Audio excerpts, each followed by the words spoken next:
तुमचं नाव आणि ते सांगा व्यवस्थित आणि सोबत. नमस्कार, मी सुरेश गुले.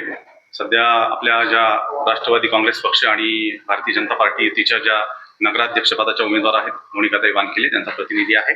तर आता सध्या मंचर नगरपंचायतची निवडणूक चालू आहे. विरोधकांकडून वेगवेगळी आमिष दाखवली जात आहेत, वेगवेगळ्या खेळ्या खेळल्या जात आहेत. तर मी प्रामुख्यानं मी तुमच्या समोर याच्यासाठी आज आलेलो आहे की जो आमचा समोर एक कॅन्डिडेट आहे विरोधी उमेदवार, मी आजपर्यंत कधी त्याचं नाव नव्हतं घेतलं, पण मला आज ती सांगायची गरज वाटली. दत्तात्रय दशरथ गांजाळे ही जी व्यक्ती आहे, आता तुम्हाला सर्वांना माहिती असेल, काही वर्षापूर्वी आमची अतूट मैत्री होती, बरोबर? अतूट मैत्री होती. आमचा फार मोठा एक चांगला ग्रुप होता. माझ्या ग्रुपमध्ये म्हणजे आमच्या ग्रुपमध्ये संतोष गावडे असेल, मी असेल, दत्तात्रय गांजाळे असेल, किंवा आपला सुशांत जाधव असेल, सागर काजळे असेल, शिवाजी राजगुरू असेल, सुनील बानखिले असेल, कैलास काळे असेल, ही सगळी मंडळी आदरणीय दादांचं काम प्रामाणिकपणे करत होती. किचन कॅबिनेट म्हणून आम्हाला ओळखलं जायचं. कुठलेही प्लॅनिंग करायचे असतील, कुठल्याही निवडणुका असतील किंवा अन्य काही कार्यक्रम असतील, याचं व्यवस्थित प्लॅनिंग करून आम्ही दादांचं प्रामाणिकपणे काम करत होतो. पण नंतरच्या काही काळांमध्ये म्हणजे सर्वात जवळ संतोष होता गावडे, परंतु संतोश गावडेला बाजूला करण्याचं काम ह्या दत्तात्रय गांजाळेंनी केलं. दादांपासून बाजूला न्यायचं काम ह्या दत्तात्रय गांजाळेंनी केलं. तर दत्तात्रय गांजाळेची राजकीय महत्वाकांक्षा नंतर एवढी वाढली, ज्या दादांनी त्याला सगळं काही दिलं, स्वतःच्या ताटात जीव घातला. तुमच्या माहितीसाठी सांगतो, हा माणूस मंचरला काय करत होता तुम्हाला माहिती. स्वतःची एक बेकरी आहे, ते पाव विकायचं काम करत होतं. त्याला तिथून उचलून दादांनी स्वतःच्या जवळ घेतलं, स्वतःच्या छत्रछाईखाली घेतलं. सर्वात प्रथम जेव्हा तो ग्रामपंचायतला उभा राहिला तेव्हा त्याचा पराभव झाला होता. तुम्हाला कदाचित ते माहिती नसेल, पण मी सांगतो, पराभव झाला होता. त्यानंतरची पुन्हा एकदा निवडणूक लागली. त्या निवडणुकीमध्ये दादांनी स्वतः गल्ली बोळात जाऊन त्याचा प्रचार केला. स्वर्गीय रिकप शेठ भंडारी, आता ते हयात नाहीये, फार मोठे उद्योजक बिल्डर होते ते, त्यांना सुद्धा त्याच्या प्रचारात उतरवलं. थोडी आर्थिक रसदही पुरवली आणि त्याला निवडून आणलं. निवडून आणल्यानंतर अनेक जणांचा विरोध होता त्याला सरपंच करण्यासाठी, परंतु दादांनी जवळचा माणूस, हक्काचा माणूस म्हणून त्याला सरपंच केलं. सरपंच केल्यानंतर ह्या महाशयांनी डोक्यामध्ये हवा गेल्यानंतर यांनी दादांना थोडं थोडं डावलायला सुरुवात केली. ते तुमच्या नंतर निदर्शनास आलं असेल. मग पाण्याची योजना असेल ती मीच केली. मला आता एक सांगा, एक सरपंच म्हणून माणूस पाठपुरावा केल्यानंतर मंत्रालयात पाठपुरावा करण्यासाठी कुठल्या तरी एका मोठ्या व्यक्तीची, म्हणजे आमदार असतील किंवा खासदार असतील, यांची गरज आहेच ना. नाही तर यांना शिपाई सुद्धा तिथं आतमध्ये प्रवेश देणार नाही. आता तुम्हालाही माहिती प्रवेश कसा मिळतो तिथं. मग एवढं काही सारं असताना यांनी दादांनी याला गॅस एजन्सी ताब्यात दिली होती. चाकणला जी दादांची गॅस एजन्सी आहे ही ताब्यात दिली होती. त्या ठिकाणी ह्या माणसाने अफरातफर केली, दादांचा विश्वासघात केला आणि पोटच्या मुलासारखं ज्या दादांनी जीव लावला त्यांच्या पाठी त्यांनी खंजीर बसला. मग त्याच्यानंतर तत्कालीन रेल्वे मंत्री असतील सुरेश अंगडी, त्यांना सांगून दादांनी याला रेल्वेचे टेंडर दिले. रेल्वेचे जे किचन असतात त्याचं काम दिलं. त्याच्या माध्यमातून आज मंचरमध्ये चौकांमध्ये ही चर्चा आहे. अनेक व्यापारी असतील, चांगली माणसं असतील, या माणसांकडून कोट्यावधी रुपये घेण्याचं काम या माणसाने केले. आता बाकी पुढं काय चाललंय तुम्हाला सगळं माहिती. आता तुम्ही म्हणसाल हे आज तुम्ही का बोलताय किंवा कशासाठी बोलताय, मला फक्त तुम्हाला त्याचा जो खरा चेहरा आहे ना तो समोर आणायचा, त्याच्यासाठी मी आज तुमच्या पुढे आलेलो. मग बाकीचं आता बऱ्याच गोष्टी आहेत. म्हणजे त्यांनी सरपंच असताना काय काय दिवे लावले, मी तुम्हाला आता पुराव्यासह देणार आहे.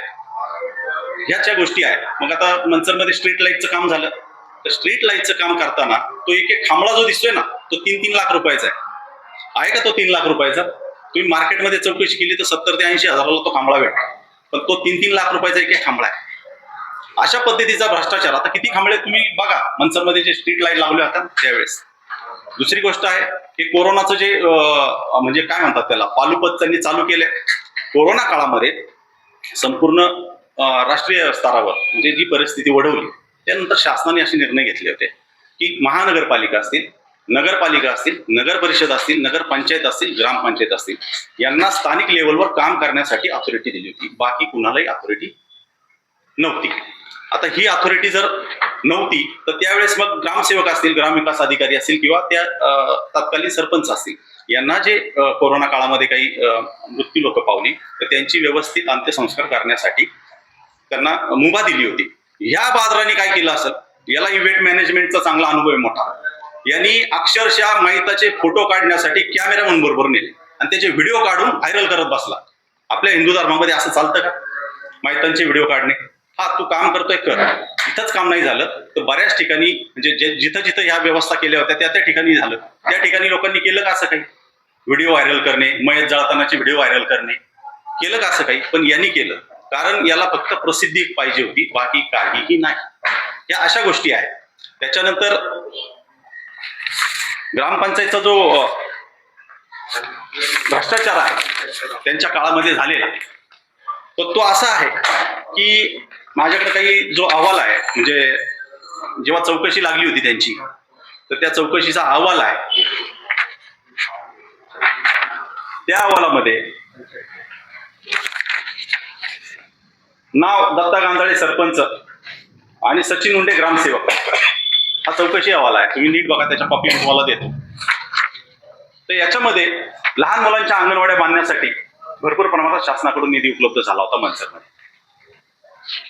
आणि ह्या म्हणजे तो अंदाजे माझ्या मते, मी थोडं डिटेल सांगत नाही, पण 28,50,000 रुपये निधी आला होता मनसरमध्ये. विविध काजीपुरा असेल, डोबीमळा असेल, गांजाळी वस्ती असेल, 28,50,000. तर त्याच्यापैकी खर्च झाले 10,64,486 रुपये. 17,85,514 रुपयाचा हिशोब नाही. सरळ सरळ अफरातफर केलेली आहे. हे पैसे गेले कुठं? साधं आणि सरळ गणित आहे. शासनाचे जर एवढे पैसे आले होते, ते पैसे गेले कुठं? या अहवालामध्ये ते सर्व काही नमूद आहे. अशाच पद्धतीने मी मागाशी सांगितल्याप्रमाणे स्ट्रीट लाईटचे जे पोल आहेत, 3-3 लाख रुपयाचा एक पोल आहे. तुम्ही चौकशी करा त्याचे टेंडर कसे काढले. हे जेव्हा सांगत होते ना, हे कामाला काय सोन्याच्या विटा लागल्यात का, हे लागले का, मग हे काय सोन्याचे खांब उभे केलेत का? स्ट्रीट लाईट जे आहेत ते काय सोन्याचे खांब आहेत का? 70-80 हजारामध्ये तो जो पोल आहे मार्केटमध्ये त्याची प्राइस आहे. मग 3-3 लाख रुपये आले कुठं? बाकीचे पैसे गेले कुठं? मग यात भ्रष्टाचार झाला नाही का? हे असे सगळे मुद्दे आहेत.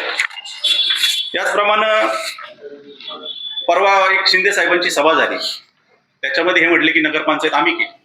वास्तविक मनसर नगरपंचायत स्थापन करण्यासाठी 26/1/2013 रोजी ग्रामसभेचा ठराव झाला. त्यावेळेस मीराताई बानकेले सरपंच होते.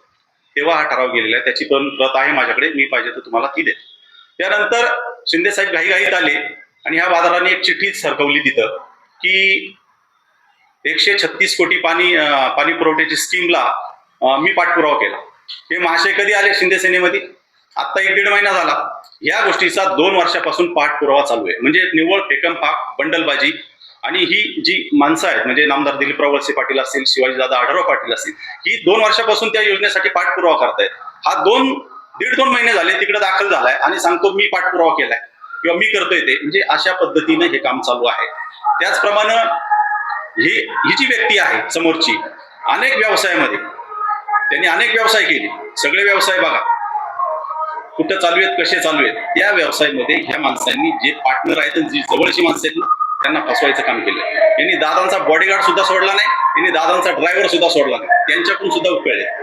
म्हणजे अशा पद्धतीचं खालच्या याचं, म्हणजे हा खरा चेहरा याचा, फसवणूक करणे, भ्रष्टाचार करणे आणि स्वतः साळसूतपणाचं आव्हान देणे, अशा पद्धतीचं हे कॅरेक्टर आहे. मनसरकरांनी याला नीट समजून घ्यावं अशी माझी सर्व मनसरकरांना विनंती आहे. म्हणजे एक हॉस्पिटलचा मुद्दा असेल, कुठलं तरी एक हॉस्पिटल चालू केलं, एकाच भावकीतला डॉक्टर घेतला, त्या डॉक्टरला बिचाऱ्याला जाहीर करावं लागलं एका पेपरला नोटीस देण्याच्या नावासह की हा माणूस खोट्या सह्या करून इथं मेडिक्लेम खोटे करतोय आणि पैसे लाटतोय. म्हणजे हे तर काही खोटं नाही ना. जे पेपरला छापून आले ते, त्याची प्रत पाहिजे तर माझ्याकडे आहे, ती तुम्हाला देतो. म्हणजे हा या माणसाचा खरा चेहरा आहे. बाकी जिल्हा परिषदेमध्ये म्हणजे तुम्हाला मी तेच सांगतो की ही सुरुवात कुठून झाली. याला जिल्हा परिषद सदस्य व्हायचं. माझी पत्नी स्वातीताई गुले अक्षरशः मनसरकरांसाठी तिने एक खूप चांगलं काम केलेलं आहे. परंतु त्या बाईला पाडण्यासाठी ह्या माणसांनी 2012 मध्ये विरोधात काम केलं. त्याची तक्रार सुद्धा मी दादांकडे केली होती, पण दादा म्हणले तो तसं करणार नाही, कारण दादांचा खूप विश्वास होता.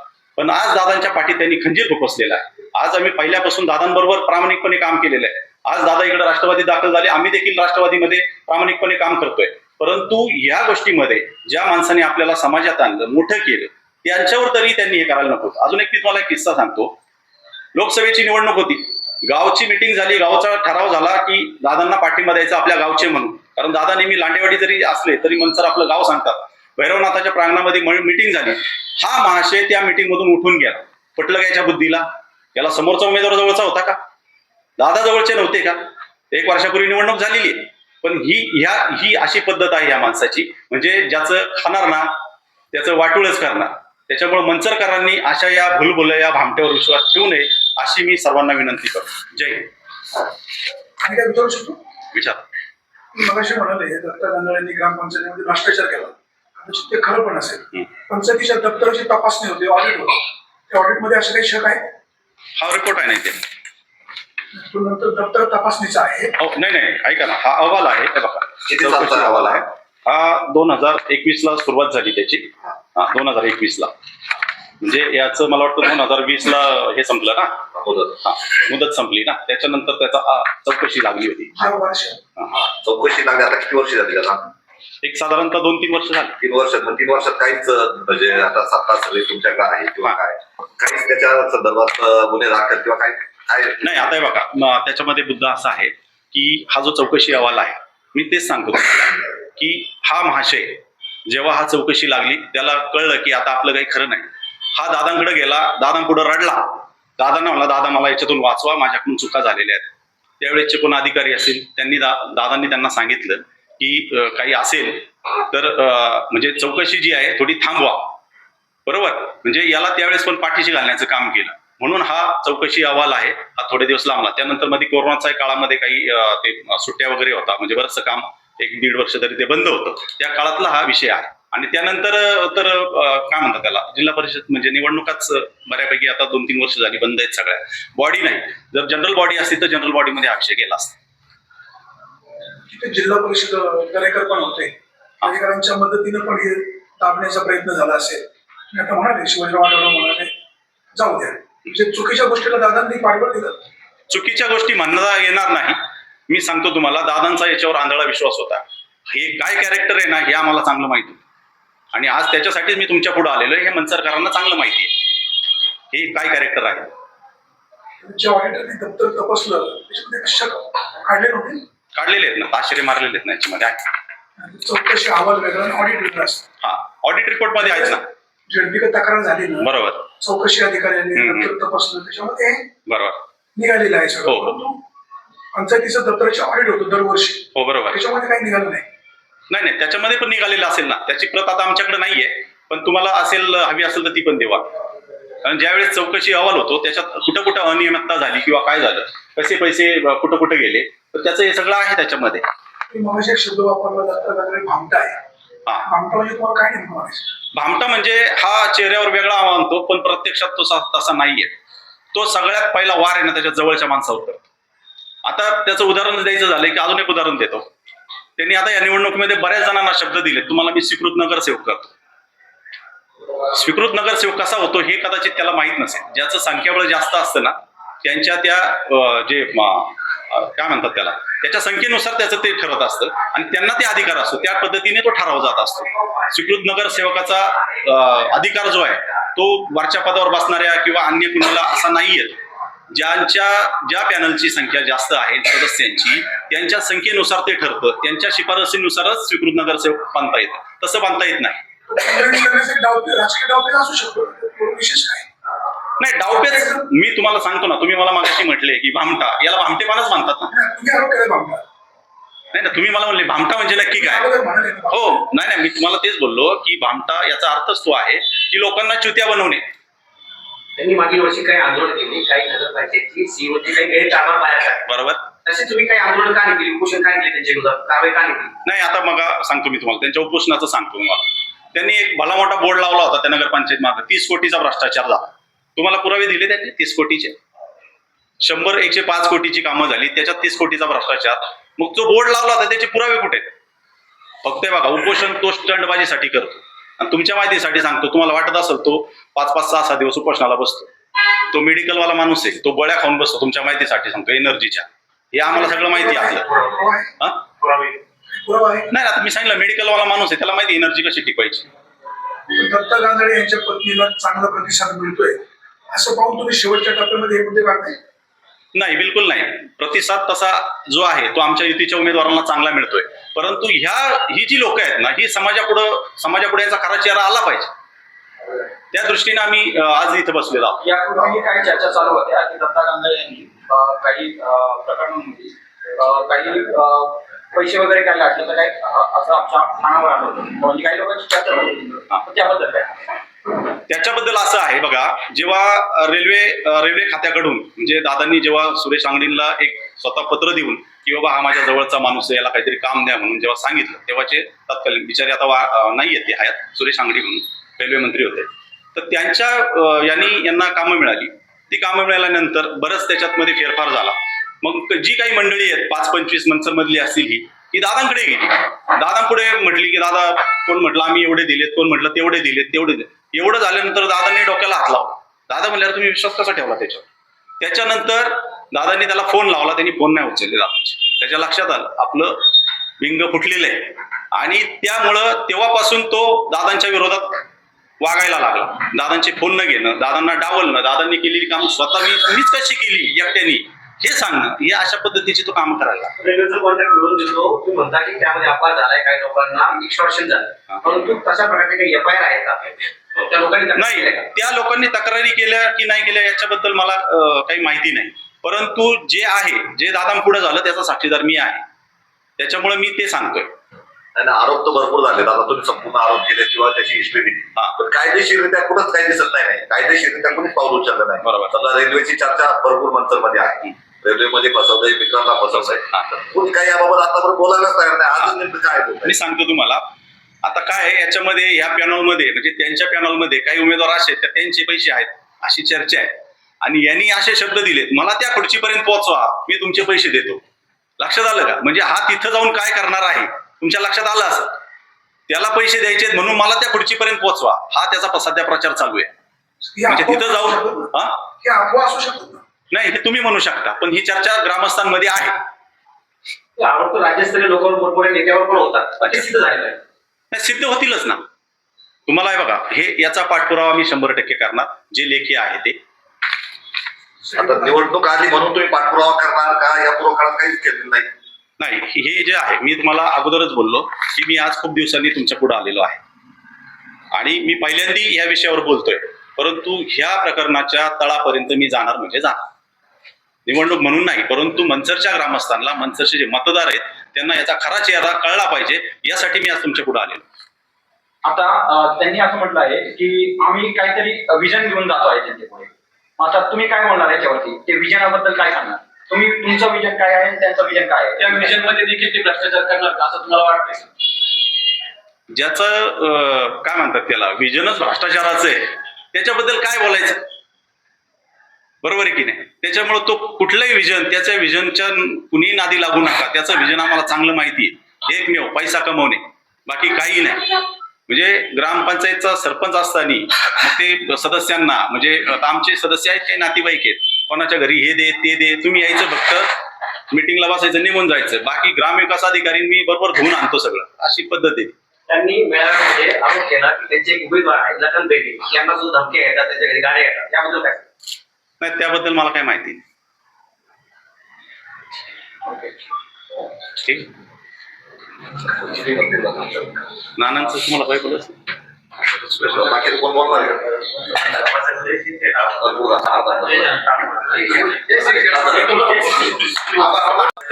तुमचं नाव आणि पद थांबा. स्वरूप. नमस्कार, मी राजेंद्र थोरात, मंचरचा राष्ट्रवादीचा कार्यकर्ता. मला मंचरची आता ही सार्वजनिक निवडणूक चालू आहे, त्या निमित्ताने विरोधकांनी जी वळसे पाटलांवर टीका केली त्या संदर्भात बोलायचं आहे. वळसे पाटलांना हे टीका अशी केली, हे बाहेरचे आहेत. मला हे सांगायचं आहे की मंचरची जी डेव्हलपमेंट 90 पासून जी झालेली आहे ती वळसे पाटलांच्याच माध्यमातून झालेली आहे आणि जे बोलले ते वळसे पाटलांचे लाभार्थी, एकाला सरपंच केलं, एकाला कारखान्याचा चेअरमन केलं, मार्केट कमिटीचा सभापती केलं, एकाला रयत शिक्षण संस्थेचं जनरल बॉडी सदस्य केलं. त्यामुळे मला हे सांगायचं आहे लोकांना, हे काहीच करू शकणार नाही. वळसे पाटील 36 वर्ष या तालुक्याचं नेतृत्व करतात. मंचरला जी जनता आहे त्यात नाही का 7-8 हजार लोकल लोक आहेत, 4-5 हजार लोक बाहेरली आलेली आहेत. त्या लोकांचं साहेबांवर विश्वास असल्यामुळे ती लोक मंतरला वास्तव्यात आलेली आहेत. त्यामुळे 4-5 हजार लोकांचा आता विश्वास आहेच आहे. मंतरची जी लोक आहेत त्यांना सुद्धा माहिती आहे की 89 पूर्वीची मंतरची परिस्थिती काय होती आणि आजची परिस्थिती काय आहे.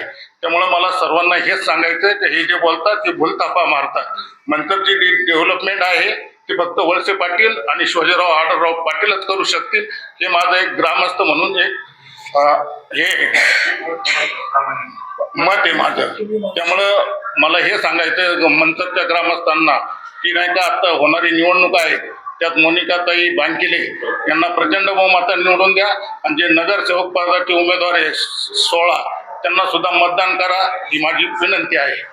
तुम्ही म्हणाले की साहेब बाहेरचे आहेत असं हे म्हणतोय. तुम्ही असं म्हणाले काहींना कारखान्याचे चेअरमन केलं, बाजार समिती सभापती केलं, म्हणजे कोण? कोण रयतचं सदस्य केलं कोण आहे काय कोण आता रयतचं जे पद दिलं ते राजाराम बानकिले, जे कारखान्याचं चेअरमन केलं, मार्केट कमिटीचं सभापती केलं ते देवदत्त निकम. त्याच्या गावात 1100 मतं आहेत, माझ्या एका वार्डात 2600 मतं आहेत. त्याच्यावर त्याला एवढी मोठी पदवी दिलेली आहेत वळसे पाटलांनी. आमच्या शहरामध्ये वळसे पाटलांना बोलायचं अधिकार नाही असं म्हणणाऱ्यांचं गाव नागापूर. ते असं म्हणतो कसं? ते असं म्हणतात म्हणजे ते आता विरोध करायचा काहीतरी लोकांना दिशाहीन करायचं त्यामुळे ते तसं बोलतात. पण मंतरकरांना हे माहिती आहे का तो मंतरचा विकास झालाय तो फक्त वळसे पाटलांच्याच माध्यमातून झाला. यांचा काय त्यात एक खारीचा वाटा सुद्धा नाही.